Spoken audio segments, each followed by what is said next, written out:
Hey guys, and welcome back to the Impact Players Coaching Cohort Series. I'm Warren Maynard, the Executive Director of Impact Players, and I'm excited to be here with you for today's session, Session 5 of the Husband Coaching Program. Today's session is entitled Lead and Serve. We often hear about the importance of being a leader in our marriage, but we have to remember that servant leadership is the model that we are pursuing with our wives. Today, I'm glad to have back with me Coach Matt Wimmer, who will be co-hosting this session as we dive into this topic of servant leadership. Matt is a seasoned marriage coach and has helped countless husbands navigate the complexities of marriage life. I'm confident that his insights and wisdom will greatly benefit all of us. So let's dive into our session. Coach, in the book of Matthew, chapter 25, Jesus gives his disciples a different definition of greatness.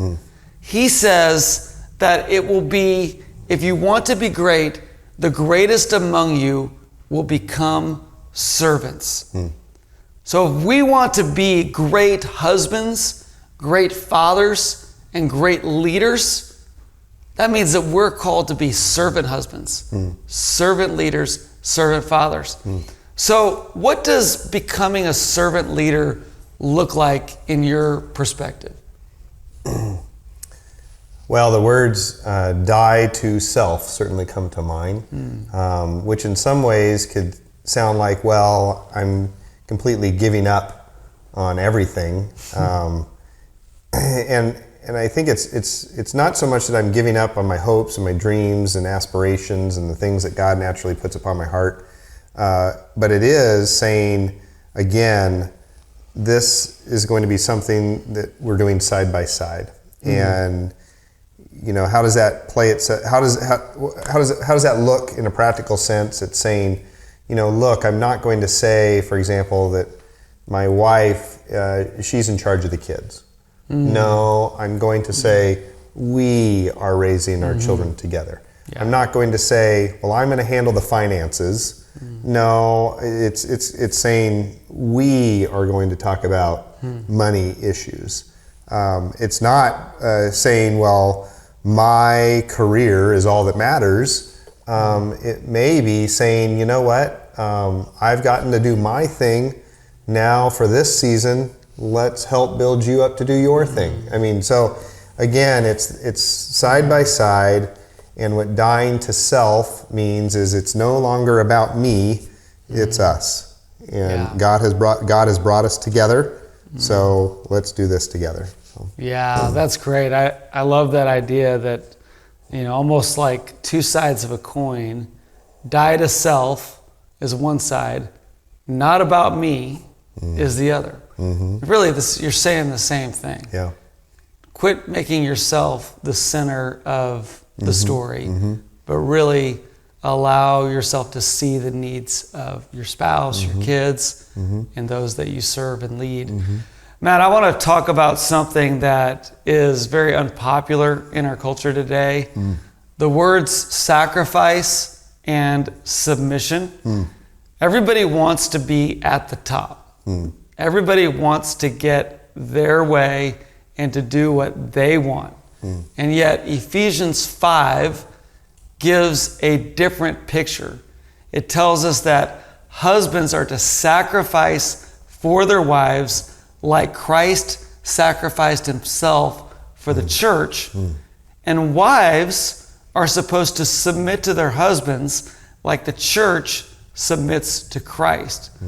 So how do we understand these ideas of marriage in a world that is very opposed to words like submission and sacrifice?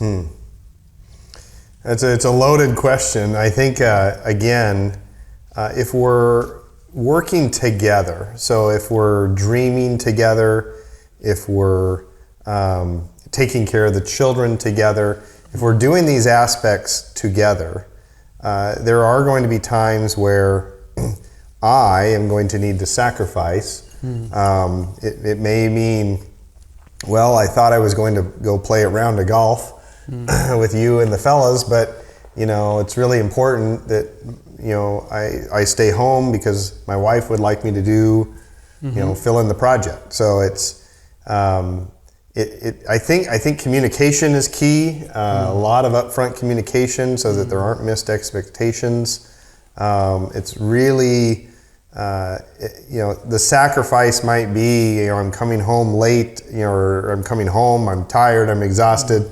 But what she may need most, especially for young dads, is for me to say, hey, I'm going to take the kids to the park, or I'm going to take the kids, so that you can have some me time, because you've been getting pulled on all day long. So it's really being sacrificial in that it's not all about me, that it's us. We're in this together. I think in that, then she is going to be more likely to say, okay, he does have my best interests in mind. So therefore, in those moments where maybe we're having a disagreement, or we're not, he's saying he wants to do it this way, and I've had a chance to voice my opinion, I'm going to go ahead and submit, and we're going to see how it goes. So, yeah. That's a great insight, and I think from an outside perspective, I think sacrifice and submission can look very similar. If I call my buddies and I say, hey, I'm not coming to play pickleball this afternoon, I've got to help my wife with this project. The guy that likes to give me a hard time might be like, oh wow, the old ball and chain's got you under her thumb, doesn't she? Right? Yeah. But it's coming from a desire to love her. And then for that woman that she's talking to her girlfriends, and she says, well, my husband and I prayed about it, we talked about it, we went through all the options. We didn't see things perfectly eye to eye, but I'm following his lead. And that, woman in the group might say, wow, your husband's really dominating you. He's really domineering, isn't he? But it comes from a place of respect, that I trust my husband, I respect my husband, and I want to follow his leadership. But they can look very similar from the outside. Both can look like I'm giving up or I'm being defeated. But I think for both the husband and the wife, it comes down to humility. So how does a humble attitude towards your wife inspire her to humbly follow your leadership?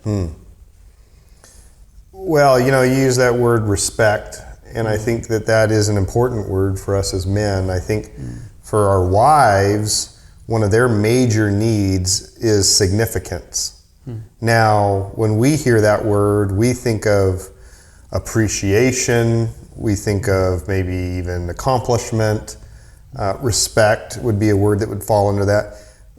Our wives think of that very differently. When they think of significance, it has everything to do with the family, has everything to do with their being valued. We're a component of that. Are we valuing? Are we caring for her? Caring is a big component. So I think, again, knowing her need is significance, but in a different way, then I can learn to be sacrificial in that. And ultimately, it should work out that she has no issue submitting in those moments when that is needed. So, Yeah, that's great. The chapter in Ephesians goes on to say that Christ presents the church, and Christ is the groom, the church is the bride. Christ presents the church as holy, blameless, without spot or blemish. And then it uses this really cool, beautiful word. It says radiant. And I love that because what the author of Ephesians is saying is that as husbands, that should be what we're trying to do for our wives, is that we're trying to present her to our family, to us, to the world, and to God as radiant. This is my radiant bride. And when you see something radiant, there's a sense of pride. There's a sense of joy. There's a sense of beauty. So as we're thinking about this idea of leading and serving, if my goal is to present my wife to everyone as radiant, how does that change the way that I view her, that I lead her, that I serve her? Yeah, I think for me, it's a picture of a beautiful rose that is in the little. It could be in a potted plant, I suppose, or it could be in the ground itself. And I am making sure to water that beautiful rose. I'm making sure to provide that beautiful rose with some extra nutrients. Sometimes some people say you can even talk to plants, so maybe I'm doing that too. What would you say to a plant? Yeah, I know. Well, that rose, I would say, I love you. There you go. And I can never say it enough. Yeah. I absolutely, that's the analogy that comes to mind, and I would agree with it. So, Yeah. No, I think that's a great analogy too. Just, you care for it. You don't stick a rose and just throw it in the back of the car and leave it in there for a week and expect that it's going to be in good condition. It really is, like we talked about in a previous session, that delicate vessel that we treat with the utmost respect and honor. We want people to know how much we value our wives and see them as truly beautiful. Some men see their wives like cars. When you take a car off the lot, it immediately loses its value. And along the way, it gets some dings and some scratches, and you have to do some repairs.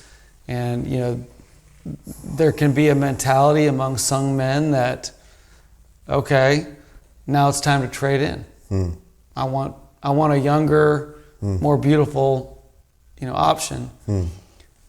How do we change our perspective from thinking about our wives like cars to thinking about them, say perhaps like a fine wine, a wine that gets better with age, that grows in value with age? So as our wives age, maybe some of their youthful beauty is not as present as it once was, but there's so much more to them. How do we really draw out the radiance of our brides as they grow into, their later years? Well, again, I think, if we go back to the original design and understanding that, our wives are given to us by God, that this is the person who's the suitable helper, and that together our unique strengths allow us to walk with God, then I think it actually becomes an exciting proposition. I think a friend of ours shared with the statistics of, we often hear about the 7-year itch, for young marrieds, and a big part of that is young marrieds, they realize, this person isn't all that perfect. They have a lot of things that, I don't like. I think for me, it's always remembering to focus on the things that helped me to originally fall in love with my wife. And if I stay focused on those things, all of us have shortcomings. She knows every single one of my shortcomings, more than anyone, and could, completely belittle me if she wanted to. I mean, in knowing all those shortcomings and insecurities and weaknesses, but instead, I think hopefully if we're focused on those attributes and things that we fell in love with, and focusing on those as much as possible all the time, then we can stay in that place of appreciation of them. Our friend then shared with us a graph. I remember that. The satisfaction in a marriage that goes past, say, the 7 years and gets to the 15th and the 20th and the 30th, and then and beyond the 30th, what I loved about the graph he showed us, it went off the chart. It went as far as satisfaction in the marriage relationship, completely went off the chart. So I think that can happen when we stay focused on those unique qualities and attributes that we fell in love with in the beginning, and not to dwell on the other things or try to change. Right. We can't change our wives, neither can they change us. Right. So we can't change them. It's about appreciating those attributes and qualities. That's an incredible thought, because I think, if you have that used car mentality, you're thinking, okay, she's decreasing in value. The parts aren't as good as they used to be. But when you really stop to think about the fact that the way God designed it is that the longer you go, the greater the satisfaction will be.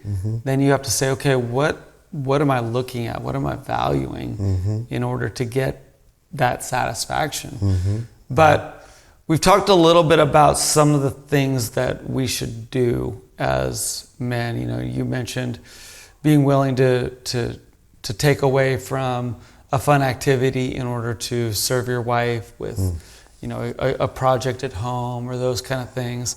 There are times where we have to make decisions that relate to our career or our time or even our money that really are opportunities to sacrifice for our wives.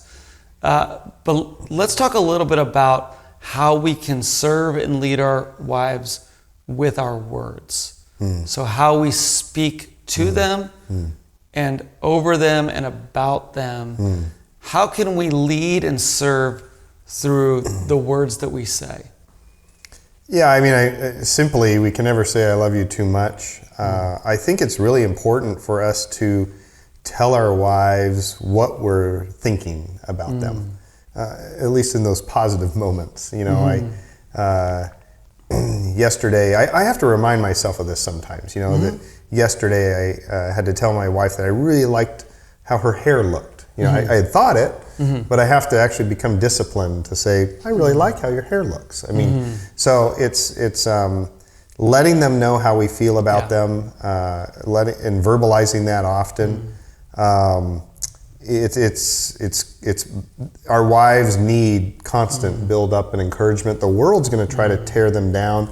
The world is going to try to tear them away from their marriage. And so we have to remember that we're combating against this system that's in this constant opposition for our marriage.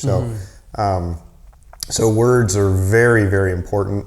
I love the verse that you shared about, without stain and without wrinkle, that she's holy and she's blameless. So I need to be reminded of that. That's a powerful scripture for us as men. Another play. It's another play that you've just given us that she can really do no wrong. Guys, she can do no wrong. That's what that play just reminded me of, is that, wait a second, she's holy, she's blameless, she's without stain and without wrinkle. That's important as a woman gets older. Baby, you are without stain and without wrinkle. But what I love and what just has hit me very hard is she can do no wrong. So that's a whole different mentality as I'm going into the relationship, that, okay, am I building her up? Am I allowing her to become that rose, that flourishing rose, so that she's radiant. I really like that. That's good. That's a great word. So guys, I want to encourage and challenge you this week. Find some ways to lead and serve your wife well. And what we mean by that is find ways to sacrifice for your wife, to show her that you love her by the things that you do and by the words that you say. And as you do that, you will be amazed that as you build her trust and her respect for you, the idea of submission will become a much easier idea for her to swallow. So thank you, Matt, for joining us for this session as we've talked about lead and serve. Our ABC Bible study method for this week comes from Ephesians 5. So be prepared to share your best verse. And then our scripture memory verse is Colossians chapter 3, verse 19. I love this one, Matt. Husbands, love your wives and do not be harsh with them. Colossians 3:19 can't be any more direct than that, right? No. Love them, don't be harsh with them. Right. Let's practice that together. Thank you guys for joining us for session 5. We'll look forward to seeing you in session 6, but until then, we'll catch you next time.